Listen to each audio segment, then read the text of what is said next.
Karibu sana mpenzi mtazamaji wa Talanta Media popote pale ulipo katika mjadala wetu wa leo. Siku ya leo nina mada ngumu kidogo na nzito. Leo tutazungumzia swala zima la elimu. Kumekuwa na mijadala mbalimbali juu ya elimu na elimu ipi inatufaa hasa kwa sisi wa Afrika.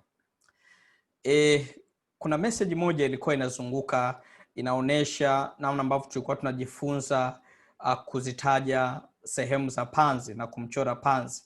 Kwa wale ambao tumebahatika kusoma biolojia, lakini vile vile hata sayansi shule ya msingi, nakumbuka tulikuwa tunamchora panzi, tunamlebo na kuonyesha sehemu zake. Hiyo message inasema wakati sisi tunapoteza muda kumchora panzi, wenzetu wa China walikuwa wanajifunza mambo mengine ya kiteknolojia. Sina uhakika kama ni kweli, lakini inatupa fursa ya kujitafakari. Kumbuka nikiwa kidato cha 5 katika somo la physics, kuna mada inaitwa mechanics. Sasa katika ile mada mwalimu alitoa swali, nitafute engo ya roundabout. Nafikiri hiyo ndio siku ambayo nilianza kuichukia physics. Nilimuuliza mwalimu, kwa kweli tunapoteza muda darasani kutafuta engo ya roundabout ya barabara kwenye makaratasi. Elimu hii ina faida gani kwetu? Lakini vile vile nilienda mbali. Siku moja niliandika katika ukurasa wangu wa Facebook kuwa na dhamira ya kuwashtaki walimu wangu na serikali kwa ujumla kwa kunipotezea muda wangu kwa kusoma masuala ambayo kwa kweli hayana faida katika maisha yangu. Kwa mfano, katika jiografia tulijifunza ufugaji wa kondoo aina ya merino Argentina. Tukajifunza kilimo cha mahindi huko Marekani Mississippi, wakati Iringa watu wanalima mahindi. Kwetu Lindi tunalima mahindi. Kwa nini elimu yetu isijikite katika mambo yanayotuhusu? Na kwa nini elimu yetu imekuwa ni ya kukariri vitu hivi? Kwa hiyo kwangu mimi elimu si kukariri kama ambavyo mfumo wa elimu kwa ujumla uko hivyo.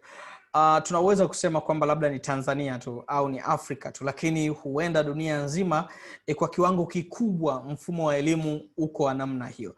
Na hivi watu karibu duniani kote wanatoa maoni yao na wanazungumza juu ya kuwa na mabadiliko makubwa katika mfumo wa elimu. Kwa mfano, sasa hivi mfumo wa elimu unaenda kubadilika kutoka katika mfumo wa kuingia darasani na kuwa mfumo wa online. Siku hizi kuna e-learnings, coachings mbalimbali zinafanyika kupitia online. Kwa hiyo lazima define, tutoe maana halisi ya elimu ni nini. Elimu inatakiwa itupatie kitu gani? Je, elimu ndiyo ambayo tunaihitaji? Yaani elimu ndiyo fikio? Is education our destination? Kwa mfano, unataka uende Dodoma kutoka Dar es Salaam. Utatumia barabara kutoka Dodoma kwenda Dar es Salaam. Nazungumzia kwa usafiri wa basi. Lakini barabara si fikio lako. The road is not your destination. Sasa kufika barabarani huwezi kusema umefika Dodoma. Lakini vile vile unatafuta fedha chumbani kwako. Labda imedondoka na kuna giza na ukawasha taa. Kwa kuwasha taa tu huwezi kusema nimekwisha ipata fedha. Ni lazima uone. Na hivi mwanga haukupi moja kwa moja kile unachokitaka mpaka ukipate. Tunasema elimu ni mwanga. Lakini je, ikisha tuangaza elimu tunaona nini?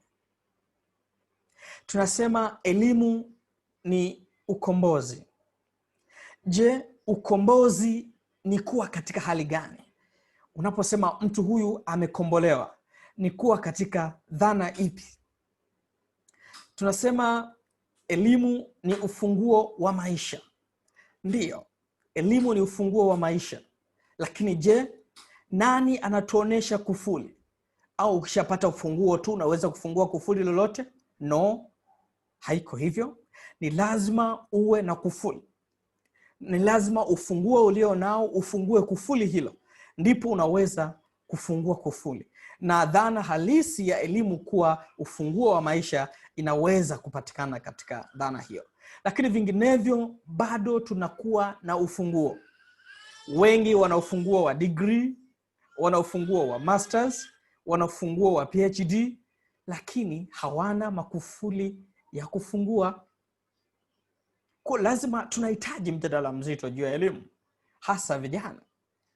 Kwa hiyo naomba uchukue fursa dakika 5 hivi usikilize moja ya hotuba za Mwalimu Nyerere alipokuwa anazungumzia dhana nzima ya elimu, alipokuwa anazungumzia elimu itupatie kitu gani. Baada ya kusikiliza hotuba ya Mwalimu Nyerere, nitarudi tena hapa tujadili mambo zaidi juu ya elimu. Napenda kutoa angalizo kwamba tafsiri au fasiri niliyoitoa katika hotuba ya Mwalimu Nyerere ni kadri yangu, na hivi sio fasiri kutoka katika hotuba mama katika maandishi. Na hivi sauti ni ya Mwalimu Nyerere, lakini maandishi ni ya kwangu. Na hivi kama utapata tabu namna nilivyo tafsiri, naomba ucomment hapo chini uelezee kwamba ilitakiwa iwe hivi. Nitashukuru sana. Na nimetafsiri kwa sababu sio wote wanaofuatilia Talanta Media wanaelewa Kiingereza, hasa cha kusikiliza. Kwa hiyo nimetafsiri ili kuwasaidia hao. Lakini kwa wale ambao wanaelewa Kiingereza cha kusikiliza, ningelipenda wasikilize hotuba yenyewe moja kwa moja. Kwa hiyo nitaka kuweka sawa hivyo juu ya tafsiri ambayo ipo katika video inayofuata. Asante sana.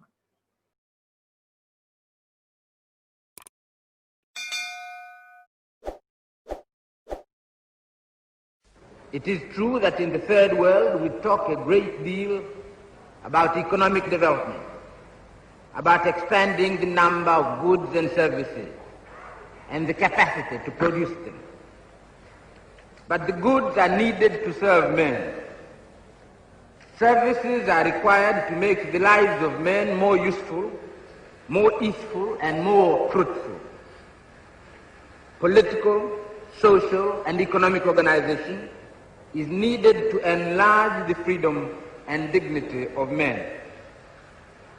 Always we come back to man, liberated man, as the purpose of activity, the purpose of development.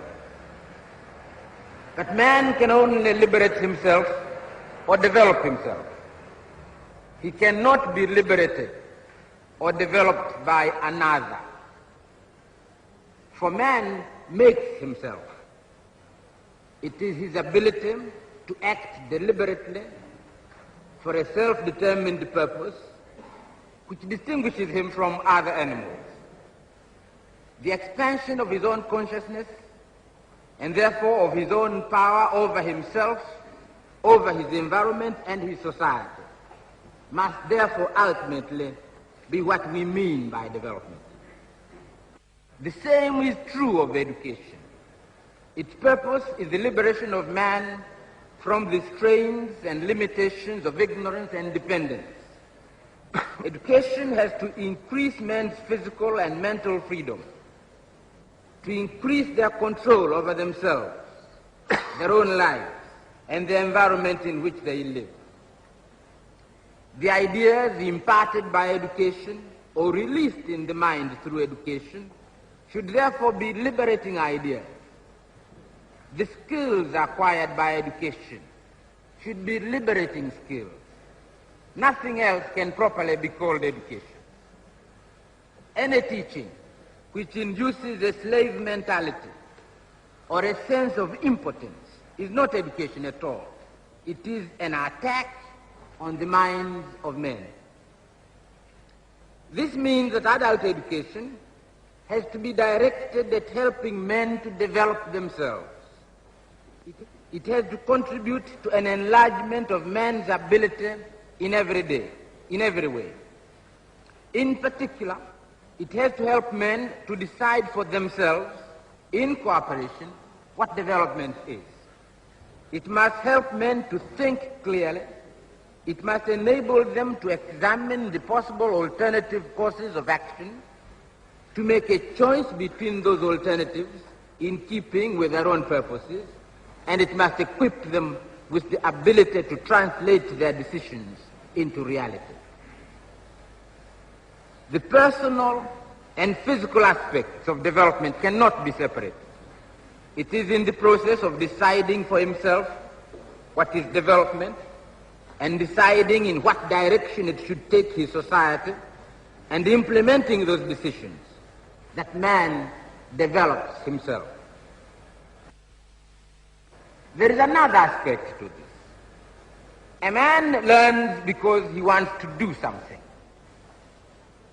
And once he has started along this road of developing his capacity, he also learns because he wants to be a more conscious and understanding person.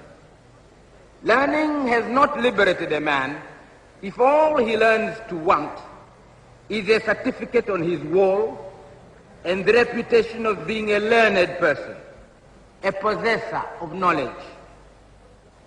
For such a desire is merely another aspect of the disease of the acquisitive society, the accumulation of goods for the sake of accumulating them. The accumulation of knowledge, or worse still, the accumulation of pieces of paper which represent a kind of legal tender for such knowledge, has nothing to do with development. Adult education is not something which can deal with just agriculture or health or literacy or mechanical skill and so on. All these separate branches of education are related to the total life a man is living and to the man he is and will become or is becoming. Learning how best to grow soya beans is of little use to a man if it is not combined with learning about nutrition or the existence of a market for beans. This means, therefore, that adult education will promote change